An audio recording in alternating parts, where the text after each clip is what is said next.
నమస్తే. మానవ సంబంధాలన్నీ కూడా మంట గలుస్తూ ఉన్నాయి. ఒకరేమో ప్రియుడి మోజులో పడి కట్టుకున్నటువంటి భర్తను లేపేస్తూ ఉంటే, కొంతమంది ఏమో భార్యతోటి పిల్లల్ని కన్న తర్వాత భార్య పిల్లల్ని చంపినటువంటి ఘాతుకాలు కూడా కనబడతా ఉన్నాయి. ఇటీవల మరీ ఎక్కువైపోయింది.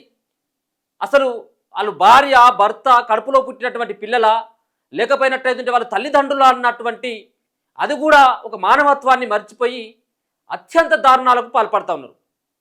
ఇది ఒక మధ్యప్రదేశ్లో జరిగినటువంటి ఒక ఘటన కనబడుతుంది. చేసుకున్నటువంటి భర్త మొగడు నల్లగా ఉన్నాడని చెప్పేసి ప్రియుడితో కలిసి చంపేసిందట. ఒకవేళ కనుక నీ భర్త నల్లగా ఉన్నట్టు అయిందుంటే, పొట్టిగా ఉన్నట్టు అయిందుంటే, లేకపోతే నెత్తి మీద ఎంట్రికలు లేనట్టు అయిందుంటే ఆయనతోటి తెగదెప్పులు తెప్పుకోవడానికి నానా రకాలైనటువంటి వ్యవహారాలు ఉన్నాయి, చట్టాలు ఉన్నాయి, పోలీస్ స్టేషన్లు ఉన్నాయి, పెద్ద మనుషులు ఉన్నారు. ఆయనతో ఒక విడాకులైనా తీసుకొనవచ్చు. కానీ ఏకంగా ప్రియుడితో కలిసి లేపేసింది భర్తని. కేవలం నల్లగా తాగుబోతాడో లేకపోతే తిరుగుబోతాడో పైసలు సంపాదించేటోడు కాదో అట్లాంటిది ఏమి లేదు. మంచి బిజినెస్ చేస్తాడట, సుగంధ ద్రవ్యాల బిజినెస్ చేస్తాడట. మరి ఈమెకి ఏమొచ్చినటువంటి ఇబ్బంది ఏమున్నదో లేకపోతే తిని ఉండబుద్ధి కావట్లేదు ఏమైందో తెలియదు. కానీ మొత్తానికి మొగన్ని మొత్తం లేపేసి అమాయకంగా నాటకాలు ఆడిందట. భర్తను చంపేసి ప్రియుడితో కలిసి ఏం నాటకం ఆడిందట ఈమె. రాత్రిలు ఇంట్లో దొంగలు పడ్డరు, దొంగలు పడి నా భర్తను చంపిళ్ళు, నా మీదకి అఘాయిత్యానికి పాల్పడేటువంటి ప్రయత్నం చేసి నా మెడలో ఉన్నటువంటి నా ఇంట్లో ఉన్నటువంటి బంగారాన్ని ఎత్తుకపోయేదానికి వచ్చినటువంటి దుండగులు నా భర్తను చంపి నా దగ్గరికి వచ్చి నా బంగారాన్ని ఇంట్లో ఉన్నటువంటి పైసలంతా కూడా ఎత్తుకపోయిందని చెప్పేసి పోలీసులకు కంప్లైంట్ చేసింది ఈమె. నిజం ఎప్పటికైనా దాగదు, ఖచ్చితంగా ఏదో ఓ రోజు బయటపడేటువంటి అవకాశం ఉంటుంది. కాబట్టి ఇమ్మీడియట్గా ఈమె యొక్క ప్రవర్తన పైన అనుమానం వచ్చినటువంటి పోలీసులు 4 తగిలిస్తే అసలైనటువంటి విషయం చెప్పింది. ఎందుకు చంపినావు, ఎవరు చంపిళ్ళు, ఎవరెవరు కలిసి చంపిళ్ళు, ఎట్టెట్లా చంపిళ్ళు అంటే మొత్తం అన్ని పూసకూర్చినట్టు చెప్పింది. నా మొగని చంపడానికి ప్రధానమైనటువంటి కారణం ఏంటిదంటే నల్లగా ఉన్నాడు కాబట్టి చంపేసినాం. మరి నీకు పెళ్లి చేసుకునేటప్పుడు కనబడుతుంది కదా, నల్లగా ఉన్నాడా లేకపోతే తెల్లగా ఉన్నాడా ఎట్లా ఉన్నాడు అనేది నీకు కనబడుతుంది కదా. కానీ ఆమెకు పెళ్ళైనాక కొన్ని రోజులు సంసారం చేసినాక ఆమెకు నల్లగా ఉన్నాడు అనేది అర్థమైపోయింది. మొత్తానికి ప్రియుడు మోజులో పడి కట్టుకున్నటువంటి మొగన్ని మొత్తానికి వేసేసింది, భూమి మీద లేకుండా చేసేసింది. పోలీసులకు దొరికింది. దొరికితే 4 తగిలిస్తే అసలైనటువంటి విషయాలు ఇగో. నల్లగా ఉన్నా కానీ ఎంత చక్కదనంగా ఉన్నాడు, నీకేం రోగం ముట్టింది చెప్పు. ఇక ఏమైంది ఆమెకు, ఆయనకేమైంది, మంచి పని చేసేటువంటి వ్యక్తి. ఇటువంటి ఘాతకాలకు పాల్పడతాను. ఎక్కడో చోట అసలు నిజంగా కూడా దారుణమైనటువంటి. చంపిన తర్వాత ఒకడేమో మొన్న ఎక్కడో ఆ ప్రియురాలను చంపేసి ఫ్రిడ్జ్లో వాడు ఆ తలకాయ పెట్టేసి అక్కడక్కడ ముక్కలు అంతా కూడా ఎక్కడెక్కడో పడేసి వచ్చాడు. ఇక ఒక ఆమె ఏమో ఏకంగా ప్రియుడు మోజులో పడి మొగని చంపి ఆ డ్రమ్ములు వేసి డ్రమ్ముల మొత్తం అంతా కూడా సిమెంట్ అంతా కప్పేసింది. ఇక ఒకడేమో వాళ్ళ భార్యను చంపేసి ప్రియురాలి మోజులో పడి భార్యను చంపేసి కుక్కర్లో ఉడకబెట్టిండు. మొత్తం అంతా ఎక్కడికక్కడికి ఉడకబెట్టి చేపలకు మేతగా వేసిండు, చెర్లలో పడేసిండు. ఎంత దారుణం అంటే శిక్షలు బలంగా ఉండాల్సినటువంటి అవసరం ఉన్నది. పాపం ఎంత దారుణం. ఇక్కడ ఒకసారి చూసుకోవచ్చు.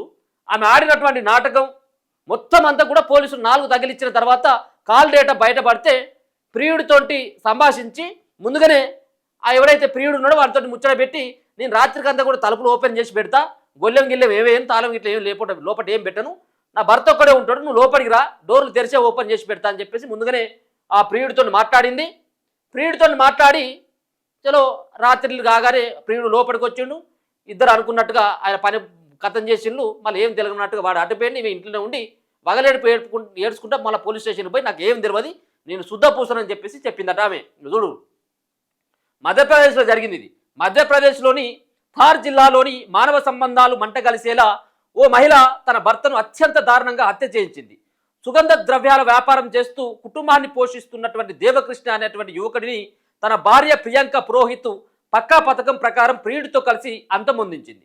భర్త నల్లగా ఉన్నాడని తన స్థాయికి తగడన్న విపరీతమైనటువంటి అహంకారంతో ఆమె ఈ ఘాతుకానికి ఒడిగట్టింది.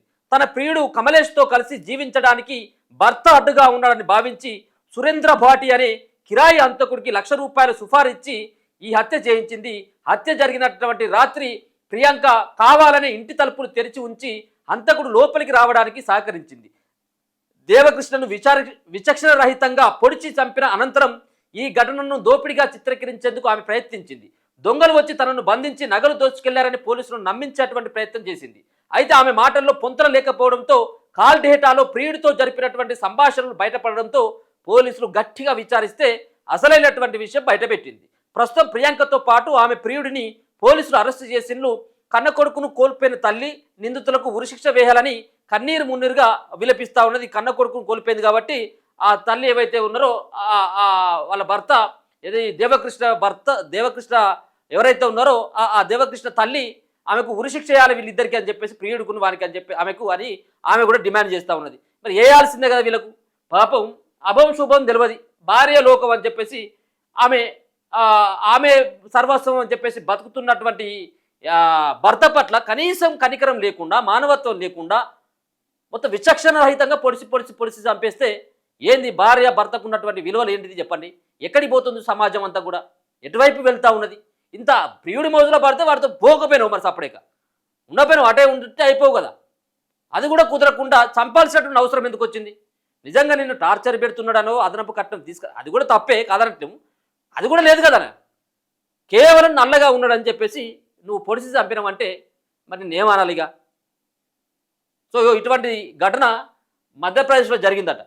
సో ఇప్పుడు పోలీస్ స్టేషన్లోనే ప్రియుడును ఈమె ఇద్దరు కలిసి ఉన్నారు. ఇద్దరు కలిసి అంటే ఒక చోట కాదు, వాళ్ళు పోలీసులు అదుపులో ఉన్నారు. వాళ్ళంతా వాళ్ళకు డిమాండ్ చేస్తూ ఉన్నారు అక్కడి నుంచి చాలామంది వాళ్ళకు ఉరిశిక్ష చేయాలని చెప్పేసి. చూస్తూనే ఉండండి మన తొలి వెలుగు.